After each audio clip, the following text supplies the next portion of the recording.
क्योंकि रिजल्ट भी अब सुप्रीम कोर्ट के फैसले के बाद ही आएगा। पूरा 9 से 12 भी बिल्कुल बिल्कुल, उसमें दर्ज है, याचिका में ये दर्ज है कि सारी प्रक्रिया तय पूरी हो चुकी है। 25/9/2023 को रिजल्ट देने की तैयारी है। एक एक डिटेल है याचिका में, विशेष तौर पर जो याचिका में है वो 1 to 5 को लेकर के यहाँ आपत्ति है, क्योंकि हम लोगों का जो केस भी था वो मुख्यतः 1 से लेकर के क्लास 8 तक की बहाली को लेकर के था, और क्लास 8 में से 6 to 8 तक तो बहाली इस बार हुई नहीं है, तो 1 to 5 ही मेन इस बार जांच के दायरे में है, और उसी पर संदेह है। अच्छा, के पाठक जी की इच्छा नहीं है कि आप लोगों को राजकर्मी मिले, और जब तक ये सुप्रीम कोर्ट का फैसला नहीं आ जाता है आपको राजकर्मी नहीं मिलता। जी ये जी। बात थोड़ा लेकिन हजम होने वाला नहीं है जी कि मुख्यमंत्री चाहते हैं, जो आपके जी। सोर्स बता रहे हैं कि राजकर्मी का दर्जा मिल जाए, जी। लेकिन एक शिक्षा विभाग के अपर मुख्य सचिव के न चाहने से क्या ऐसा हो सकता है?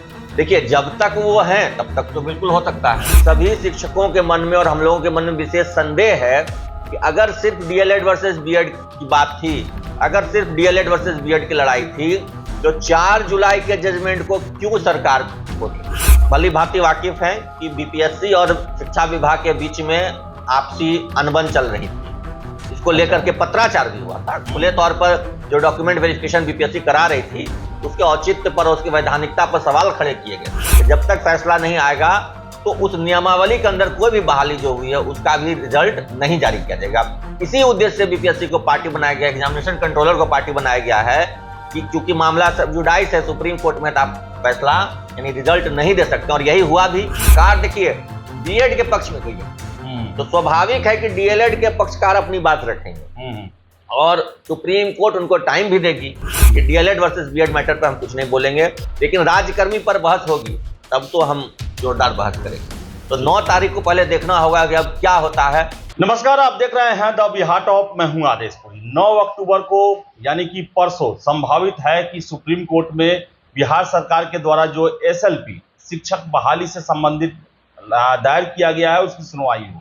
आपको बता दें कि समाचार पत्रों में और सभी जगह यही खबर है कि डीएलएड वर्सेस बीएड के मुद्दे पर सरकार एसएलपी दायर की है सुप्रीम कोर्ट में। लेकिन इसके साथ साथ आपको हम बता दें कि जो रेस्पोंडेंट हैं, पार्टी जो बनाया गया है उनमें टीईटी शिक्षक संघ को भी बनाया गया है, बीपीएससी को भी बनाया गया है, बीपीएससी के कंट्रोलर ऑफ एग्जामिनेशन को भी बनाया गया है। तो परसों की सुनवाई में आखिर क्या होने वाला है, इसको लेकर हम चर्चा करेंगे। टीईटी शिक्षक संघ के प्रदेश अध्यक्ष हैं अमित विक्रम जी, इनसे सबसे पहले अमित विक्रम जी यही प्रश्न रहेगा कि परसों सरकार एसएलपी लेकर जो गई है उसमें आप लोग को रेस्पोंडेंट क्यों बनाया गया टीईटी शिक्षक संघ को?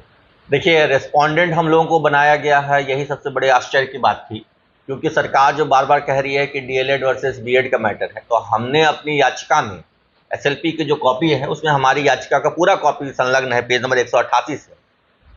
हमने अपनी याचिका में 18 बिंदुओं पर आपत्ति दर्ज की थी, जो नई नियमावली है उसमें से एक भी बिंदु डीएलएड या बीएड को लेकर के हमने नहीं लिखा था। फिर भी सरकार ने जबरदस्ती हाई कोर्ट में हमारी ही याचिका में आईए फाइल किया डीएलएड वर्सेस बीएड को लेकर के, जबकि हमारी मूल याचिका में डीएलएड और बीएड का कोई जिक्र नहीं था। तो सबसे पहला संदेह तो हाई कोर्ट में ही था कि हमारी याचिका में आईए क्यों फाइल किया गया।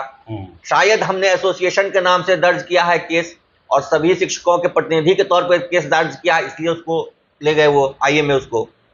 और उसके बाद सुप्रीम कोर्ट में जब वो आईए को ले गए, आईए के अगेंस्ट जो ऑर्डर आया, इंतरिम आदेश आया उसको लेकर के, तो वहां पे उन्होंने केवल 22 सितंबर के आदेश की कॉपी नहीं लगाई है, बल्कि राज्यकर्मी के मुद्दे पर 4 जुलाई को जो बहस हुई, जिसमें अन्य संगठनों के भी केस थे, माध्यमिक शिक्षक संघ थे, परिवर्तनकारी शिक्षक संघ थे, या बिहार राज्य प्रारंभिक शिक्षक संघ थे, और कुछ अभ्यर्थियों ने भी केस किया था, उन सब केसों को एक साथ 4 जुलाई की जो सुनवाई हुई थी, जिसमें राज्यकर्मी के दर्जे पर बहस हुई थी, उस जजमेंट के कॉपी को भी सरकार ने वहां कोर्ट में लगा दिया है, जो पेज नंबर 208 से है।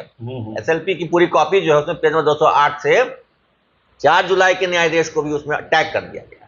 तो ये अब सभी शिक्षकों के मन में और हम लोगों के मन में विशेष संदेह है कि अगर सिर्फ डीएलएड वर्सेस बीएड की बात थी, अगर सिर्फ डीएलएड वर्सेस बीएड की लड़ाई थी, तो 4 जुलाई के जजमेंट को क्यों सरकार कोर्ट लेके गई? ये सबके मन में संदेह है, और हम लोग भी वेट एंड वॉच कर रहे हैं कि अब 9 तारीख को सरकार वहां क्या कहती है, क्योंकि कहने को सरकार बहुत कुछ कह सकती है, हमने तो पूरी नियमावली के 18 बिंदुओं पर आपत्ति दर्ज की है।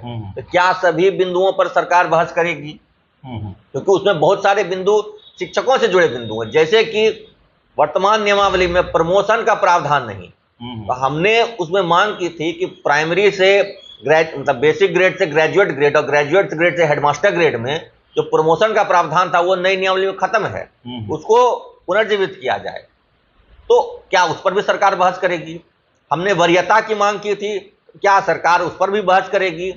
आपको क्या लगता है अमित जी, आपको क्या लगता है, क्योंकि खबरें तो चली कि बीएड वाले मुद्दे पर गए जी जी, लेकिन इतना सारा कुछ इसमें बीपीएससी को भी रेस्पोंडेंट बना दिया गया, इसका कारण क्या है? देखिए, ये सब लोग भली भांति वाकिफ हैं कि बीपीएससी और शिक्षा विभाग के बीच में आपसी अनबन चल रही थी। इसको लेकर के पत्राचार भी हुआ था। खुले तौर पर जो डॉक्यूमेंट वेरिफिकेशन बीपीएससी करा रही थी उसके औचित्य पर, उसकी वैधानिकता पर सवाल खड़े किए गए थे। और ये बहुत ऑटोनोमस जो स्टेटस है बीपीएससी का, उसको लेकर के भी पत्राचार हुआ था। और यहां तक कहा गया था कि ऑटोनॉमी के नाम पर आप अनर्गल कुछ भी नहीं कर सकते, इस तरह की बातें कही गई। तो इसमें जो पार्टी बनाया गया है उसका मुख्य उद्देश्य और मुख्य कारण यह है कि जब तक इस केस का फैसला, एसएलपी के जो सुनवाई है उस पर कुछ फैसला नहीं आता सुप्रीम कोर्ट का, बीपीएससी रिजल्ट जारी नहीं करती। क्योंकि याद कीजिए, सरकार क्या, बीपीएससी क्या कर रही थी कि हम 25 तारीख को ही रिजल्ट दे देंगे, 25 सितंबर और ठीक 25 सितंबर को इन्होंने जाके एसएलपी फाइल कर दिया और बीपीएससी को पार्टी बना दिया। कहीं ना कहीं बीपीएससी को जानकारी मिल चुकी थी कि हमको पार्टी बनाया जा रहा है, और जब मामला सब जुडाइस है तो हम रिजल्ट दे नहीं सकते हैं क्योंकि डायरेक्शन मांगा गया। तो पूरा का कि केवल 1 to 5 का ही रिजल्ट प्रभावित होगा इससे?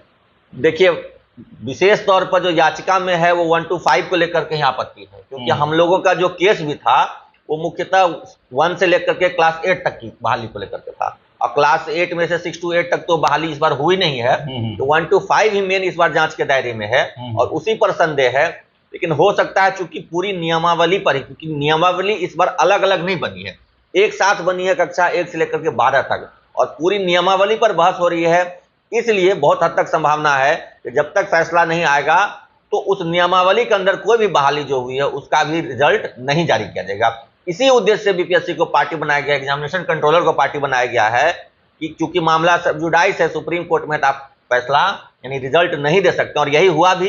25 सितंबर को जो रिजल्ट देने की बात थी, याचिका में दर्ज है ये बात कि 25 सितंबर को रिजल्ट देने की तैयारी है, सारी प्रक्रिया पूरी हो चुकी है, इस पर आप दिशा निर्देश दीजिए।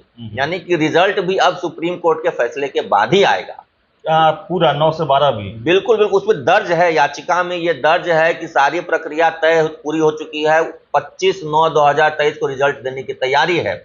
एक एक डिटेल है याचिका में, कितने अभ्यर्थी हैं, कितने बीएड हैं, कितने हाई स्कूल में, कितने क्या, सब डिटेल दिया गया है पूरी याचिका में, एसएलपी में। अच्छा, ये अमित विक्रम जी, लेकिन सरकार चाहती क्या है, ये आप लोगों को कुछ पता चला कि नहीं? देखिए, हम लोगों को बहुत कंफ्यूजिंग आइडियाज मिल रहे हैं। कोई कुछ कह रहा है, कोई कुछ कह रहा है। एक धड़ा है जो ये कह रहा है कि सरकार पूरी तैयारी में है कि राज्यकर्मी का दर्जा आप लोगों को देगी, जल्द से जल्द बहाली प्रक्रिया पूरी करेगी, क्योंकि चुनाव आने वाला है। तो चुनाव को लेकर के सरकार एक पॉजिटिव मैसेज देना चाहती है अभ्यर्थियों को, शिक्षकों को कि हम आपके पक्ष में हैं। ये राजनीतिक जो लोग हैं वो कह रहे हैं कि पूरी तैयारी है आपको राज्यकर्मी देने का। यहां तक तो कुछ ने कहा कि 2 अक्टूबर को भी तैयारी थी घोषणा करने की। लेकिन वहीं दूसरा तबका जो है, जो विभाग से जुड़ा है, जो विभागीय कर्मी है, पदाधिकारी हैं, उनका कहना है कि नहीं, के पाठक जी की इच्छा नहीं है। अच्छा, के पाठक जी की इच्छा नहीं है कि आप लोगों को राज्यकर्मी मिले, और जब तक ये सुप्रीम कोर्ट का फैसला नहीं आ जाता है आपको राज्यकर्मी नहीं मिल सकता। ड्राफ्ट तैयार होने की जो बात आती है, तो ये लेकिन अमित विक्रम जी, ये बात थोड़ा लेकिन हजम होने वाला नहीं है। जी कि मुख्यमंत्री चाहते हैं, जो आपके सोर्स बता रहे हैं कि राज्यकर्मी का दर्जा मिल जाए। लेकिन एक शिक्षा विभाग के अपर मुख्य सचिव के न चाहने से क्या ऐसा हो सकता है? देखिए, जब तक वो हैं तब तक तो बिल्कुल हो सकता है, जब तक उस पद पर वो बैठे हैं तब तक तो वो अटका ही सकते हैं। आप देखिए ना, जो सुप्रीम कोर्ट में 25 तारीख को एसएलपी फाइल हुआ, किसके सिग्नेचर से फाइल हुआ? Primary education director Pankaj Kumar ji के तरफ से वहां एफिडेविट किया गया है, और उसके कुछ ही दिनों के अंदर उनका विभाग से तबादला कर दिया जाता है। नए डायरेक्टर का अपॉइंटमेंट भी नहीं हुआ है, जो एमडीएम डायरेक्टर हैं उन्हीं को एक्स्ट्रा प्रभार दे दिया गया है। तो ये क्या संदेश देता है? कि कहीं ना कहीं के पाठक जी ने अपनी मनमर्जी से सरकार की इच्छा के खिलाफ जाके एसएलपी दायर किया। अच्छा, बिल्कुल, क्योंकि 3 महीने भी नहीं हुए थे अभी पंकज जी को आए हुए, जुलाई में उनका ट्रांसफर हुआ ही था इस पद पर, 4 महीने भी वो नहीं रह सके, जुलाई अगस्त सितंबर खत्म, चले गए वो विभाग से। तो क्या आपको लग रहा है कि सरकार के खिलाफ ही जा रहे हैं क्या, और इसी कारण सुप्रीम कोर्ट इसे लेकर चले गए? बिल्कुल बिल्कुल, हम लोगों को जो खबर है कि अभी माननीय मुख्यमंत्री और माननीय मुख्य सचिव के बीच में सब कुछ ठीक नहीं है। अपर मुख्य सचिव जो है उनके बीच सब कुछ ठीक नहीं है, शिक्षा विभाग के जो अपर मुख्य सचिव उनके बीच सब कुछ ठीक नहीं है। कहीं ना कहीं कुछ बिंदुओं पर मतभेद है, जिस वजह से ये गोपनीय ढंग से, याद कीजिए किसी को नहीं पता था कि 25 तारीख को एसएलपी फाइल हो गई। और जो शुरुआती दौर में मीडिया कर्मियों ने शिक्षा विभाग के पदाधिकारियों के वरिष्ठ पदाधिकारियों से पूछा तो उनको भी नहीं पता था। अच्छा, खबरें तो उड़ी थी कि के पाठक जी बिना बताए चले गए हैं। हम लोगों ने 28 और 29 तारीख को कंफर्म हुई ये बात कि नहीं, वो एसएलपी दायर करने गए हैं और बड़ा गोपनीय ढंग से हुआ है। अमित जी, क्या लगता है कि तो बीपीएससी शिक्षक बहाली को भी लटकाने का इरादा है, क्योंकि एसएलपी दायर हुआ है, हो सकता है इसमें लंबा सुनवाई भी चले, कई महीना लग जाए?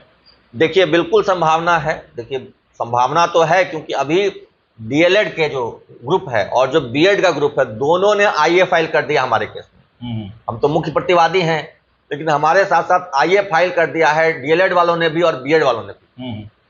वो भी अपनी बात रखना चाह रहे हैं वहां पे।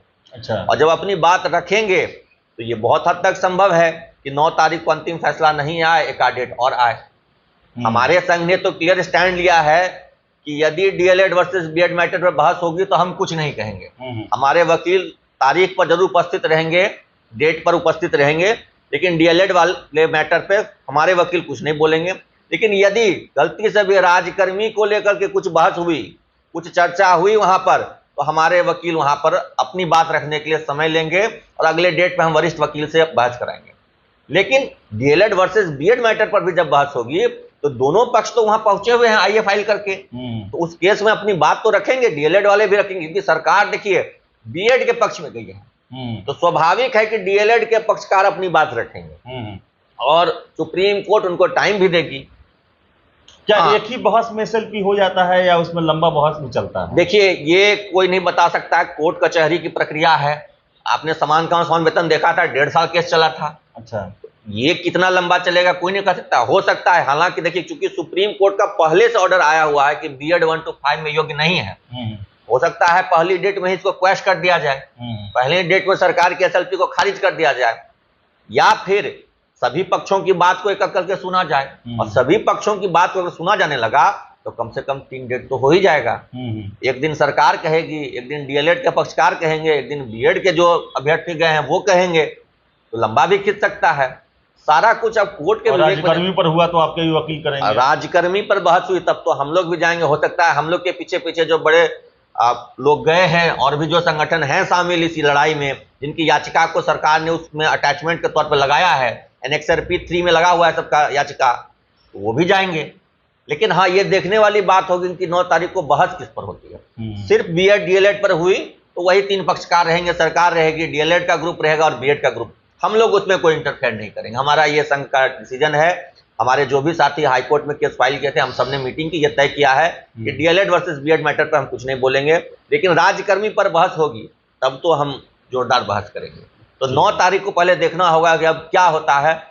सब कुछ अब 9 तारीख को सरकार द्वारा जो यानी विभाग द्वारा क्या बहस करवाई जाती है और सुप्रीम कोर्ट के जज क्या करते हैं, इस पर निगाहें टिकी होगी। जो करीब 2,80,000 बहाली चल रही है प्रक्रिया, वो सब कुछ अब 9 तारीख पर निर्णय पर टिका हुआ है। उसी के बाद तय होगा कि रिजल्ट कब आएगा। ठीक है, और उसी के लिए बीपीएससी ने रोक के भी रखा है, रिजल्ट जो जारी नहीं किया, जो कहा कि हम मिड ऑफ अक्टूबर में करेंगे, इसी वजह से उनको अनुमान था कि मिड ऑफ अक्टूबर में कुछ जजमेंट वहां से दिशा निर्देश आएगा। सब कुछ अब 9 तारीख 9 अक्टूबर की सुनवाई पर निर्भर है। तो सब कुछ अब 9 अक्टूबर की सुनवाई पर निर्भर है और इसी सुनवाई पर निर्भर है बीपीएससी के द्वारा लिया जा रहा है 1,70,000 शिक्षकों की बहाली का मामला। आपको बता दें कि प्राइमरी लेवल पर तो अभी काउंसलिंग भी नहीं हुआ है, डॉक्यूमेंट्स वेरिफिकेशन होना है, लेकिन 9वीं से 12वीं का सब कुछ हो चुका है और उनका भी रिजल्ट हो ना हो इसी एसएलपी के कारण रुका हुआ है। अगर मामला लंबा खिंचा तो बहाली प्रक्रिया भी लंबी खिंच सकती है।